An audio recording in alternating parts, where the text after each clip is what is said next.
ओम श्री गणेशाय नमः। श्री सरस्वत्यै नमः।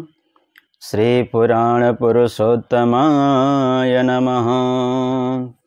यं ब्रह्मा वरुणेन्द्र रुद्रमरुतः स्तुन्वन्ति दिव्यैस्तवैर्वेदैः साङ्गपदक्रमोपनिषदैर्गायन्ति यं सामगाः। ध्यानावस्थित तद्गतेन मनसा पश्यन्ति यं योगिनो यस्यान्तं न विदुः सुरासुरगणा देवाय तस्मै नमः। श्रीमच्चन्दनचर्चितोज्ज्वलवपुः शुक्लाम्बरा मल्लिका मालालङ्कृतकुण्डला प्रविलसन्मुक्तावली शोभिता सर्वज्ञाननिदानपुस्तकधरा रुद्राक्षमालाकरा वाग्देवी वदनाम्बुजे वसतु मे त्रैलोक्यमाता चिरम्। मूकं करोति वाचालं पंगुं लङ्घयते गिरिं यत्कृपातमहं वन्दे परमानन्दमाधवम्। नमो भगवते तस्मै व्यासायामिततेजसे यस्य प्रसादाद् वक्ष्यामि नारायणकथामिमाम्। नारायणं नमस्कृत्य नरं चैव नरोत्तमं देवीं सरस्वतीं व्यासं ततो जयमुदीरयेत्। नमस्तेस्तु जगन्मातः स्वस्थानि सर्वमङ्गले तव प्रसादाद् देवेशि कथा पूर्ण भवेन् मम। समुपस्थित श्रोतृवृन्द, यस यूट्यूब चैनल का माध्यमबाट नित्य प्रति हजुरहरूले श्री स्वस्थानी परमेश्वरीको व्रतकथा श्रवण गर्दै आइरहनु भएको छ। देश तथा विदेशमा रहेर यस च्यानललाई सब्स्क्राइब गर्दै नित्य प्रति कथा श्रवण गरेर यहाँहरूले जुन हौसला प्रदान गरिरहनु भएको छ त्यसका लागि हजुरहरू सबै अत्यन्त धन्यवादका पात्र हुनुहुन्छ। आउनुहोस्, सदा चाहिँ हामीले कथालाई श्रवण गराउने क्रममा हिजोसम्म हामीले 12 अध्यायसम्मको कथा प्रसङ्गलाई श्रवण गराएका थियौँ भने आज आउनुहोस् 13औं अध्यायमा के कस्ता कथाहरू रहेका छन् यी विषयमा हजुरहरूलाई कथा श्रवण गराउनका निमित्त म आफ्नो मनोज खतिवडा यूट्यूब च्यानलका माध्यमबाट उपस्थित भइसकेको छु। आउनुहोस् अब 13औं अध्यायको कथा प्रसङ्ग बडो आनन्दका साथमा श्रवण गरौँ। कुमारजी आज्ञा गर्नुहुन्छ, हे अगस्त्य मुनि, त्यहाँ उपरान्त पौष शुक्ल पूर्णिमाको दिन आयो र पार्वतीले विष्णुका आज्ञाले सखी समेत भई गोडाका नङ काटी स्नान गरी शुचि भई एक भक्त रही एक चित्त गरी नित्य मध्याह्न कालमा श्री महादेवको पूजा गर्न लागिन्। महिना दिन भयो र माघ शुक्ल पूर्णिमाका दिन सम्पूर्ण सामग्री तयार गरी श्री स्वस्थानी परमेश्वरीको पूजा ध्यान जप स्तोत्र पाठ गर्न लागिन्। इन्द्रले यो कुरा चाल पाएर 33 कोटी देवतालाई बोलाई भन्न लागे, हे देवताहरू हो, अब पापिष्ट तारकासुर दैत्यको नाश हुने कारण भयो। कसरी भने हिमालय पर्वतकी पुत्री पार्वतीले महादेव स्वामी पाऊँ भने श्री स्वस्थानी परमेश्वरीको व्रत गरिन्। स्वस्थानी परमेश्वरीका व्रतका प्रभावले महादेव स्वामी पाएपछि पार्वतीका गर्भदेखि पुत्र जन्मला। ती बालकले हाम्रो शत्रु भएको तारकासुर दैत्यलाई मार्नेछन्। तब अमरावती प्राप्त गरी राज्य गर्न पाउला। श्री महादेव सती देवी मर्नाले शोक गरी पृथ्वी भ्रमण गरी उत्तरा पन्थमा गई काम क्रोध लोभ मोह छाडी सम्पूर्ण इन्द्रिय बाँधी परब्रह्ममा चित्त लगाई महाकष्टले तपस्या गर्न लागिरहनु भएको छ। अब महादेवलाई तपस्यादेखि भ्रष्ट गरी फेरि काम क्रोध लोभ मोहमा ल्याउने उपाय के छ? यति इन्द्रले भनेको वचन सुनि देवताहरू भन्दछन्, हे देवेन्द्र, त्यो काम गर्न त बिना कामदेवले अरू को सक्ला। कामदेव गई महादेवका हृदयमा काम बाण प्रहार गरी आउन्। यति देवताहरूले भनेको वचन सुनि इन्द्रले त्यसै गर्ने हो। कामदेवलाई बोलाइ ल्याऊ भनी वायुलाई हराए। वायु पनि इन्द्रका आज्ञाले कामदेवका सामु गई चाँडै बोलाइ ल्याइदिए। कामदेवले इन्द्रलाई प्रणाम गरी मलाई के कामले बोलाउनु भयो भनी सोधेर इन्द्र आज्ञा गर्दछन्, हे कामदेव। महादेव उत्तरा पन्थमा गई काम क्रोध लोभ मोह छाडी सम्पूर्ण इन्द्रिय बाँधी परब्रह्ममा चित्त लगाई तपस्या गर्न लागिरहनु भएको छ। बिना महादेवले यो ब्रह्माण्ड संसारको रक्षा को गर्ला? यस अर्थले तिमी त्यहाँ गई महादेवका हृदयमा काम बाण प्रहार गरी फेरि काम क्रोध लोभ मोहमा ल्याऊ। यति इन्द्रका वचन सुनि कामदेवले हवस् भनी आफ्नी स्त्री रति समेत भई उत्तरा पन्थमा गई महादेवलाई मनमनै साष्टाङ्ग प्रणाम गरी इन्द्रका आज्ञाले धनुष मनमनै टङ्कार गरी काम बाण कानसम्म खिची महादेवको मर्म ताकी प्रहार गरे। कामदेवले प्रहार गरेको महादेवले चाल पाई र क्रुद्ध भई आँखा उगारी हेरे। तिनै आँखादेखि अग्निका ज्वाला निस्कियो र कामदेव भस्म भए। कामदेवकी पत्नी रतिले आफ्ना स्वामी कामदेव भस्म भएको देखि नाना शोक गरी महादेवका पाउमा परि बिन्ती गर्न लागिन्, हे जगदीश्वर, त्यो अपराध मेरा स्वामीको होइन, इन्द्रका आज्ञाले तपाईका हृदयमा काम बाण प्रहार गरेको हो। हे युगनायक, मदेखि प्रसन्न भई त्यो अपराध क्षमा गरी स्वामी दान दिनुहोस्। हे करुणामय, तपाईँ कस्ता भने दुष्टको संहार गरी साधुलाई रक्षा गरिरहने यस्ता तपाईँलाई कोटि कोटि नमस्कार छ। हे भक्तवत्सल, मलाई विधवा नतुल्याई मेरा स्वामीलाई जीवन दान दिई घर पठाउनुहोस् भनी यस्ता तरहले नाना शोक गरेको देखि स्तुति गरेको सुनि श्री महादेवलाई अति करुणा भयो र हे रति, यस जन्ममा भने तिमीले तिम्रा स्वामी पाउँदैनौ। द्वापरका अन्त्यमा विष्णुले कृष्ण अवतार लिनेछन्। तिम्रा स्वामी कामदेव कृष्णका पुत्र प्रद्युम्न भई जन्मेलान्। तब तिमी दुई स्त्री पुरुषको भेट होला। अहिले दुःख नमान घर जाऊ भने यति महादेवले आज्ञा भएको सुनि रतिले हवस् भनी महादेवलाई साष्टाङ्ग प्रणाम गरी घर फर्किन्। त्यहाँ उपरान्त महादेवले सती देवीलाई सम्झेर कहाँ जन्म लिई गइन् भनी ध्यान दृष्टिले विचार गरी हेरे। हिमालय पर्वतकी पुत्री पार्वती नाउँ भई जन्मी महादेव स्वामी पाऊँ भनी केटाकेटीदेखि नाना तीर्थ जप व्रत दान तप यज्ञ गरेको फेरि विष्णुको उपदेशले श्री स्वस्थानी परमेश्वरीको व्रत गर्न लागेको चाल पाएर अब पार्वतीको चरित्र हेरौँ भनी इन्द्र स्वरूप भई वज्र हातमा लिई ऐरावत हात्तीमा चढी पार्वतीले व्रत गरेका ठाउँमा गए। सम्पूर्ण व्रत गरिसके कि हातमा अर्घ पात्र लिई महादेव स्वामी पाऊँ भनी स्वस्थानी परमेश्वरीलाई अर्घ दिई स्तुति गर्न लागिन्। हे ईश्वरी, निरञ्जन निराकार, तपाईलाई कोटि कोटि नमस्कार छ।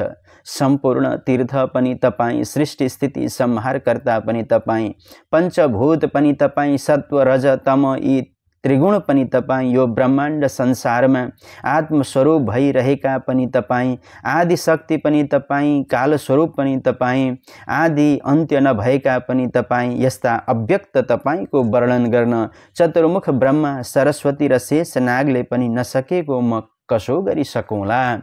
मेरा भक्तदेखि सन्तोष हुनुहोस्, मेरा भक्तिदेखि सन्तोष हुनुहोस् भनी नाना तरहले स्तुति गरी प्रसाद झिक्न लागिन्।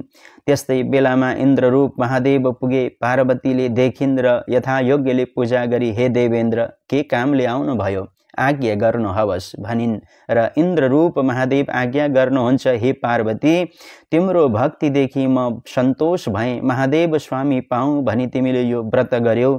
तर महादेव कस्ता भने बौलाहा जस्ता, महान निर्घिनी, सर्पका गहना लगाएका, कम्मरमा बाघको छाला बेरेका, भूत प्रेत प्रमथ गणसँगमा लिएका, बुढा गोरुमा चढेका, दाहिने हातले डमरू बजाई बायाँ हातमा त्रिशूल लिई विष भाङ धतुरो खाई निर्लज्ज भई फिर्ने, फेरि घोर मूर्ति भई श्मशानमा बास गर्ने तिमी भने यस्तै कोमल पद्म सुन्दरी छौ। तिमीलाई महादेव स्वामी योग्य छैनन्।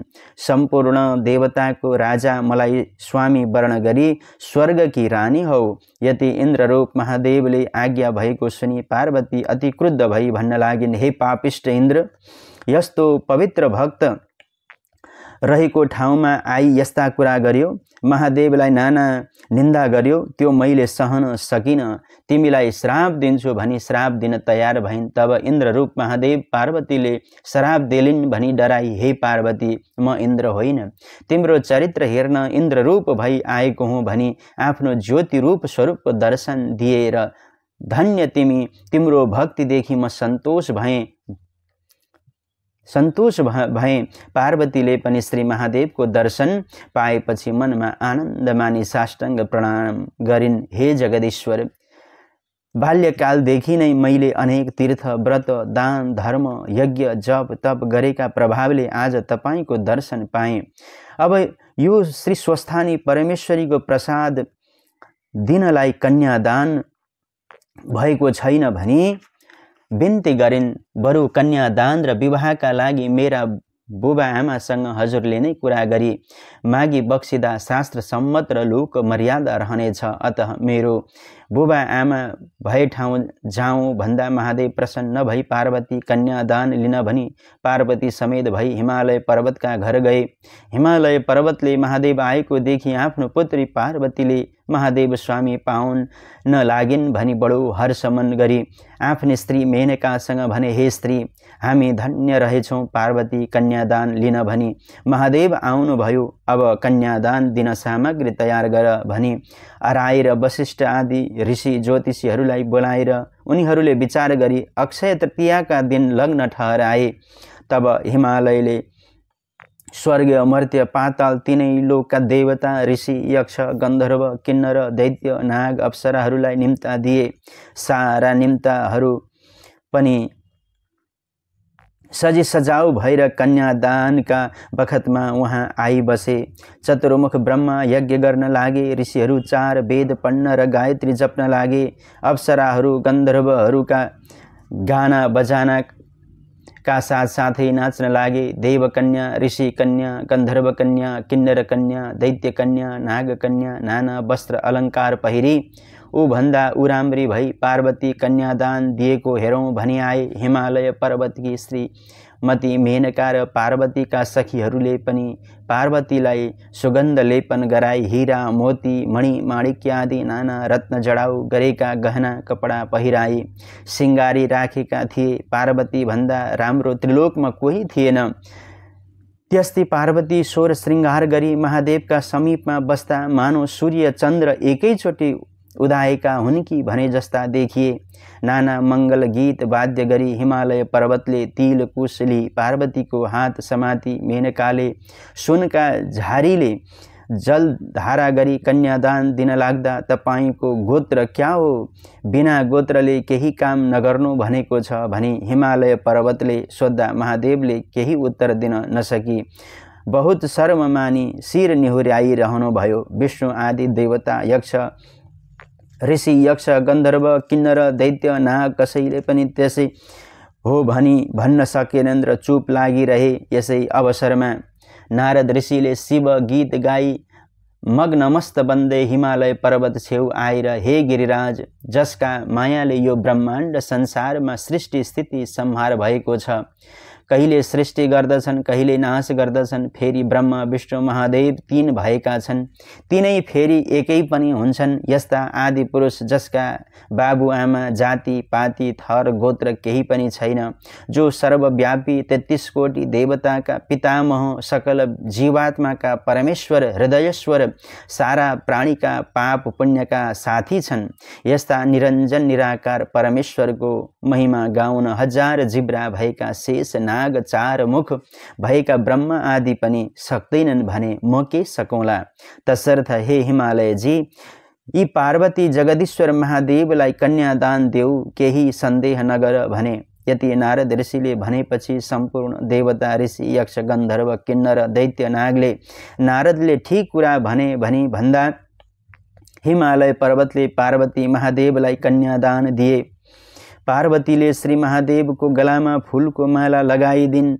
3 फेरा परिक्रमा गरी उनकै चरणारविन्दमा शरण परिन्। हिमालय पर्वतले पनि श्रद्धापूर्वक सम्पूर्ण देवता, ऋषि, यक्ष, गन्धर्व, किन्नर, दैत्य, नागहरूलाई भोजन गराई पूजा गरी दक्षिणा दिए।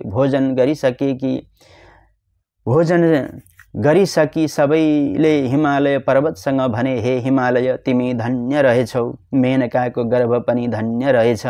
तिमी जस्ता भाग्यमानी सप्तद्वीपमा हुनु दुर्लभ छ। तिमीले जन्म लिएको सुफल भयो, किनभने जुन पिनाकधारी श्री महादेवलाई ठुला ठुला योगेश्वरहरूले ध्यान दृष्टिले हेर्दा पनि पाउन सक्दैनन्, यस्ता महादेव तिमीले ज्वाइँ पायौ। हामी कृतार्थ भयौँ। अब तिमीले आज्ञा दिए आफ्ना आश्रममा जाने थियौँ भने निम्तामा आएका साराले भन्दा हिमालय पर्वतले हुन्छ जानुहोस् भनी बिदा दिएर सबै आफ्ना आश्रममा गए। हे अगस्त्य मुनि, जसले एकचित्त भई यो पार्वतीको विवाह भएको 13औं अध्याय पाठ गर्ला वा सुनाउला, त्यसलाई मनले चिताएको कुरो पुग्नेछ भनेर यहाँ बताउनु भयो। जय जय श्री स्कंद पुराणे केदारखण्डे माघ माहात्म्ये कुमार अगस्त्य संवादे पार्वती कन्यादानम नाम त्रयोदशोत्सव। यसरी श्री स्वस्थानी परमेश्वरी व्रत कथा अन्तर्गत रहेर हामीले 13वां अध्यायको कथा प्रसङ्गलाई श्रवण गर्यौं। जुन अध्यायमा पार्वती माताको विवाह भगवान शंकरजीका साथमा सम्पन्न भएको प्रसङ्ग हामीले श्रवण गर्यौं र यसै गरी निरन्तर रूपमा हामी प्रत्येक दिन एक एक अध्यायको क्रमले श्री स्वस्थानी परमेश्वरीको कथा प्रसङ्गलाई श्रवण गराइरहेका छौं र यहाँहरूले पनि यस युट्युब च्यानलका माध्यमबाट स्वस्थानी परमेश्वरीको कथालाई श्रवण गरेर मन पराएर हौसला प्रदान गरिरहनु भएको छ। यसरी नै हौसला प्रदान गरिरहनु भयो भने अवश्य पनि नित्य प्रति हजुरहरूलाई अन्य चिजहरूलाई पनि म राख्दै जानेछु र मेरो यस युट्युब च्यानललाई हजुरहरूले सब्स्क्राइब अवश्य पनि गरिदिनुहुन्छ भन्ने कुराको निवेदन गर्दै म आफ्नो वाणीलाई यही विश्राम दिन लागिरहेको छु। हरै ओम।